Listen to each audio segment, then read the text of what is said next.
Hello to my Padawans, I'm your Jedi Master today, and today we're going to be comparing all the different versions of Star Wars Jedi Knight, Jedi Academy. But before we do that, let's go ahead and jump into a little bit of history about Jedi Knight, Jedi Academy. Star Wars Jedi Knight, Jedi Academy is a first and third person shooter developed by Raven Software, published by LucasArts. It was ported to the original Xbox by a company known as Vicarious Visions, now known as Blizzard Albany. It is a sequel to Star Wars Jedi Knight 2 Jedi Outcast, and it follows a brand new Jedi known as Jaden Korr as he joins Luke Skywalker's Jedi Academy under previous game's protagonist Kyle Katarn. Using the same engine as Jedi Outcast, id Tech 3, it featured several improvements with a better emphasis on lightsaber combat and a better emphasis on enemy AI, allowing them to wield both double-bladed dual lightsabers and standard lightsabers. It allowed better customization of the character's force powers, as well as customization over the lightsaber and Jaden's own appearance, including species, gender, and clothing. Upon release, it received unanimous acclaim for its lightsaber combat and its multiplayer mode, which is still active to this day. In March of 2020, 17 years after the game's release, it was ported over by Aspyr to both the PlayStation 4 and Nintendo Switch, where it also received unanimous acclaim. So let's go ahead and jump into the versions. The first version that we're talking about is the Xbox version. This version runs in 480p with a 16:9 aspect ratio, targeting 30 FPS, though it does have an unlocked frame rate, so it can occasionally go above 30 FPS. And here's what the game looks like. This is the first level, which according to VG Tech, the first cutscene is actually one of the most intensive parts of the game. Likely because there are many different character models in this scene. It can drop down into the mid-teens, though it quickly recovers and typically hovers around the 22 to 25 FPS mark. This is actually not the original version, as the PC version was actually released and this was a port. Therefore, it is likely that there are going to be a couple more technical issues. I did notate that occasionally the game would randomly have issues with lightsaber detection whenever slashing.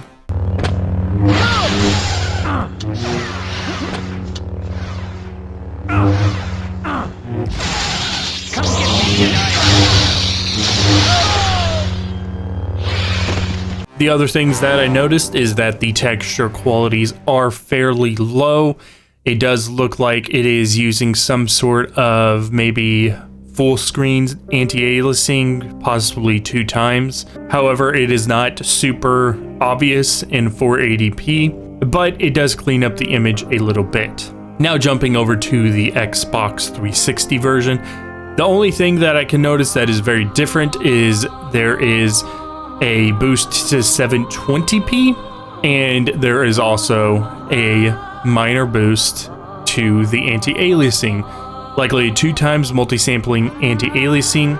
However, it does not look like there has been any touch-ups to the anti-shock filtering, as it seems that the original game used a trilinear style anti-shock filtering. The frame rate seems to be comparable. It is not too amazing though. With that being said, I feel like there maybe should have been other aspects improved for the Xbox 360 version, but it is very much like the original Xbox version. The other thing I noticed about the Xbox 360 version is that despite the fact that it tries to be widescreen by stretching the image, it does not natively go into widescreen format. I have a feeling that this is due to the fact that the original Xbox had a 16:9 aspect ratio that they weren't able to implement properly into the menu for the Xbox 360. However, if you do have a TV with a stretch image option, then it'll fix it up perfectly fine. I have taken the liberty in post to stretch it, but I will go ahead and show you what I mean right now. That it is locked in 4:3 but has this stretched look to it. Now jumping over to the Xbox One and Xbox One S version, this version is upscaling it to 960p. It is also giving it a healthy dose of anti-aliasing, as well as increasing the anisotropic filtering to either an 8 times or 16 times. I believe if it is in conjunction with the Knights of the Old Republic 2 backwards compatibility mode, then it would be an 8 times multi-sampling anti-aliasing solution. There have been no touch-ups to the textures, however, because it has been upscaled and has a decent resolution now, some of the cutscenes do look significantly better as a result. Not only that, I did notice a minor audio glitch that did seem to happen where my lightsaber, for whatever reason, did not interact with one of the trees. It was very minor and it did not happen again, so I'm going to take a guess and say that it is something that can happen in the normal Xbox version, but I figured I'd notate it here. Hey, maybe you can use your saber to make another bridge. Great, let's go. It does run at 60 FPS, and it is pretty consistent with hitting that mark. VG Tech did notate that there may be a drop to 58 FPS in some intense areas. However, I could not see anything in my testing. And jumping over to the Nintendo Switch version, this version is natively in 16:9 in 1080p. It runs at 60 FPS. It does seem to clean it up even more with a 2 times multi-sampling anti-aliasing, as well as what looks like a post-processing anti-aliasing solution. Additionally, it gives it a better anisotropic filter, possibly 4 or 8 times, and some of the textures have been touched up as well. It does look a little bit better, however, it is possibly the least touched up game in Aspire's lineup. It feels a little weird that they didn't opt for higher resolution textures, but I have a feeling that it was more due to the frame rate. Speaking on the frame rate is somewhat inconsistent in this version of the game. There are drops down to 45 during intense scenes. This first cutscene actually does drop into the 45s as noted by VG Tech, and there are a couple of other scenes where it drops into the mid 50s or high 40s. Other than that, it does tend to run consistently at a 60 FPS. It's not locked, but it is pretty nice. Of course, if you do have it in the portable mode, it is in 1080p internally, but it downscales it to 720p with the target at 30 FPS, though it also has an unlocked frame rate. That being said, I did notice that the frame rate for the portable way is a little unstable. I would have very much liked to see them just natively render it at a solid 720p, and we would have gotten a pretty decent frame rate as a result.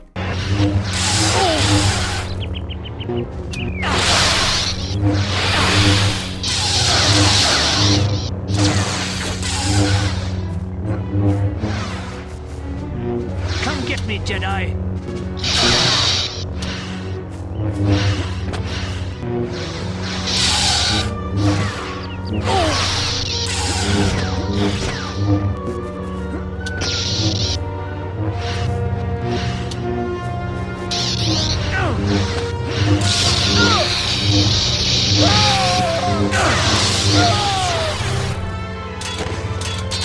Alright, and moving on to the Xbox Series S version. This version runs in 1440p at 60 FPS. It has no kind of touch up to the textures like the Switch version does.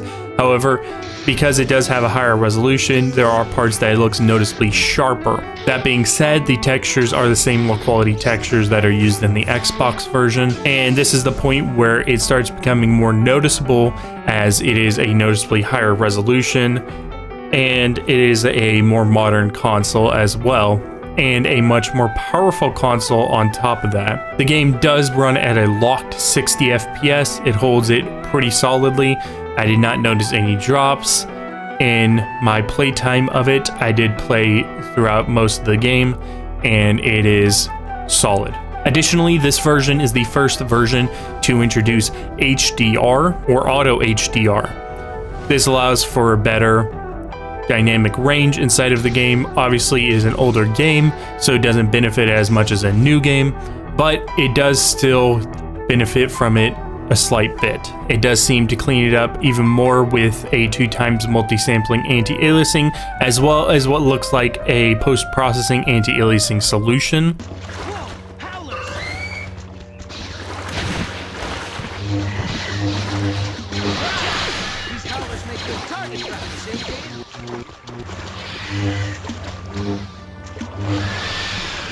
Alright, and moving on to the PS4, PS4 Pro, and PS5 version of this game. All of them run exactly the exact same resolution, and the exact same frame rate.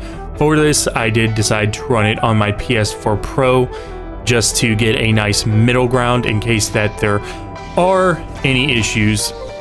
They would either be amplified on the PS4 or dealt with on the PS5. It does run at 1080p and has a locked 60 FPS. It runs very smoothly. It is extremely fun to play this way. This does seem to also, like the Switch version, be a port over the PC version of the game, which is noticeably superior for its character customization and lightsaber customization at the very beginning. When it comes down to the textures, it does seem to have a 4x multi-sampling anti-aliasing. I didn't notice any jagged edges for a 1080p game. However, it might use some sort of post-processing as well. It does have significantly better anisotropic filtering with either an 8 or 16 times anisotropic filtering applied to it. It also has the best upscaled textures thus far.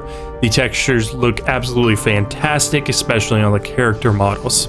Looks significantly better than any of the Xbox versions and better than the Nintendo Switch version.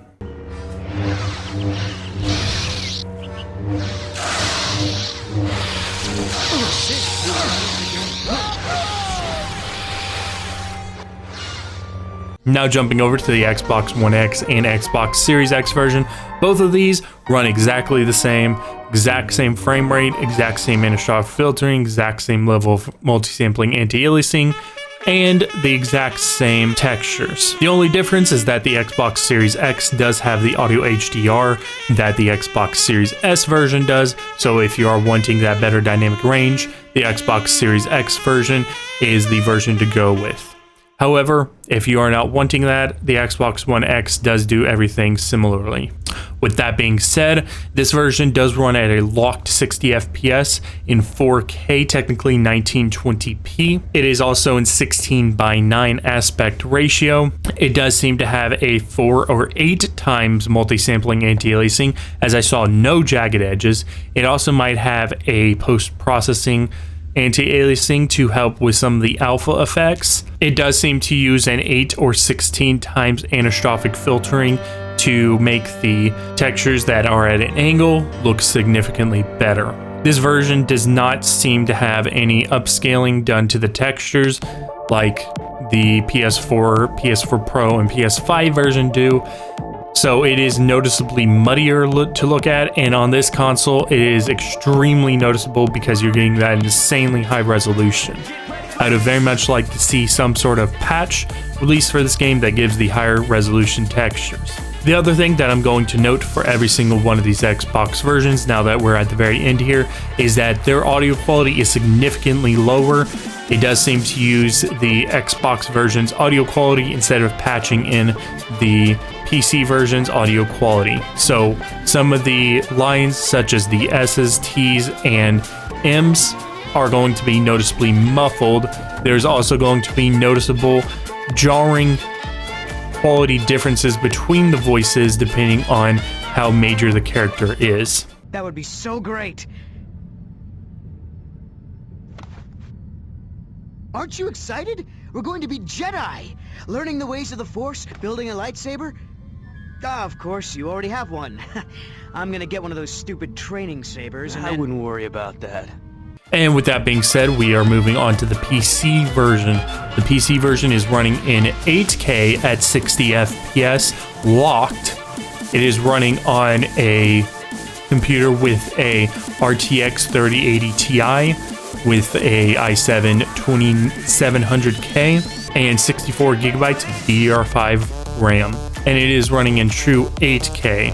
It also has a noticeable amount of mods applied to it to allow for better and more sharp textures, equivalent to those of the remasters that got released on the PS4 and the Nintendo Switch. The lightsabers have also had an HD mod applied to them. The HUD has had an HD mod applied to it. The dismemberment has been turned up so that the lightsabers interact more vividly. And the lightsaber caps have been turned up to be more realistic. This version also allows for volumetric shadows, and it also allows for actual anisotropic filtering to be applied. So the anisotropic filtering looks the best here. It also has the ability to turn on and off wall marks, which is where whenever the lightsaber makes contact with a wall, it will make a noticeable mark.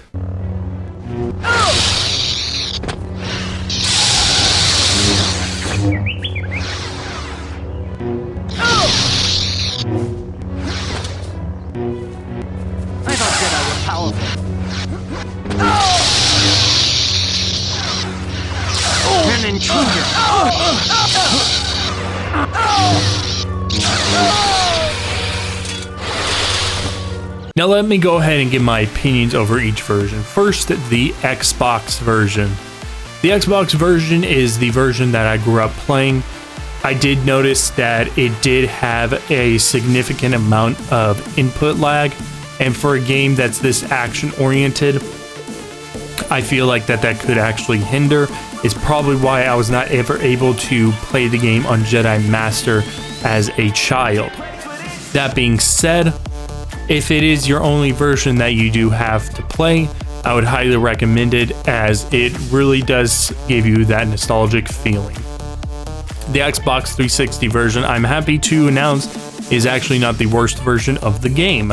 This version runs exactly like the Xbox version. The only thing that I noticed is that there are minor glitches that are inserted. It does have a noticeably higher resolution at 720p with 2x multi-sampling anti-aliasing, so you do get that trade-off. If you do happen to have an Xbox 360 and this game, I would not say that it's a version that you should outright avoid. The Xbox One/Xbox One S version. These are the most disappointing to me. The Xbox One and Xbox One S played it a little bit too safe, in my opinion, by only upscaling to 960p instead of going up an additional scaling rate. That being said, this version does run incredibly well, and the textures do not stick out due to the fact that it is sub 1080p. So if you do have a 1080p display, this would be a perfectly fine way to play it. The Nintendo Switch version. The Nintendo Switch version is a curious beast, as it falls right in the middle of my recommendations. I can highly recommend it for its portability. If a Switch is all that you have, I highly recommend that you do play this fantastic game, however. The Xbox Series S version. This version actually is somewhat impressive. 1440p at 60 FPS is pretty good. The lower quality textures, again, they're not going to be super noticeable to most people. Most people that have bought the Xbox Series S probably don't even have 1440p monitor. They're probably running on a 1080p TV or 1080p monitor because they didn't feel the need to get the 4K console. With that being said, if you are running this on some sort of even 1440p, the noticeable texture dip is not too terrible, and I would say that the boost in resolution, if you do have a 1440p monitor, is worth it. However, I will notate that this version does look significantly worse than the Switch version, so if you have your choice between the two, I'm going to say get the Switch version. The PS4, PS4 Pro, and PS5 version. This is going to be a controversial decision to make, but I think personally, if you had to pick a console version of this game to play, this is the version to go for. It has the upscaled textures, locked 60 FPS, and it does run in 1080p, which looks perfectly fine on a 4K display, which is actually how I did this. That being said, I do wish that there was a post-release patch like what happened with Republic Commando, where we did see some 4K be implemented into the PS5 version and 1440p or even 4K for the PS4 Pro version.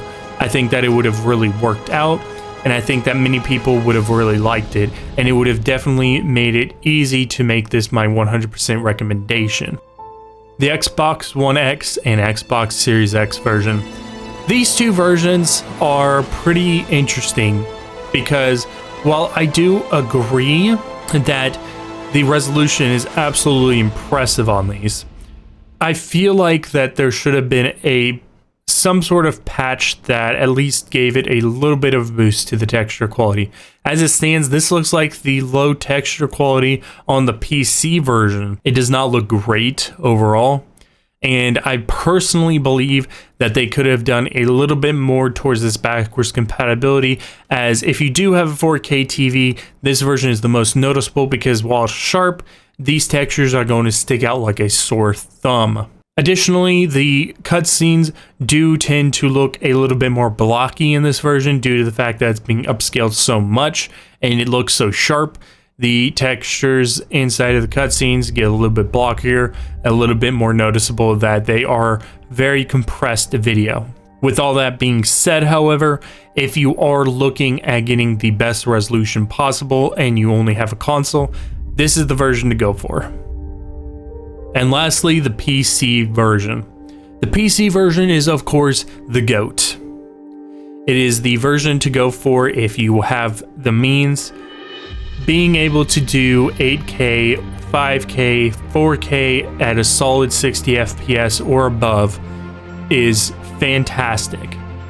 It feels great in this game, and I cannot recommend any other version as this game is going to last the longest overall. If you have your access to this version, I would highly recommend it, as even with the base version of the game, it does look significantly better than any of the Xbox versions. So now, to condense down what I have said, if you guys are looking for the best version, it is obviously the PC version. However, let's go ahead and talk about the other versions that are not the PC version in a condensed state.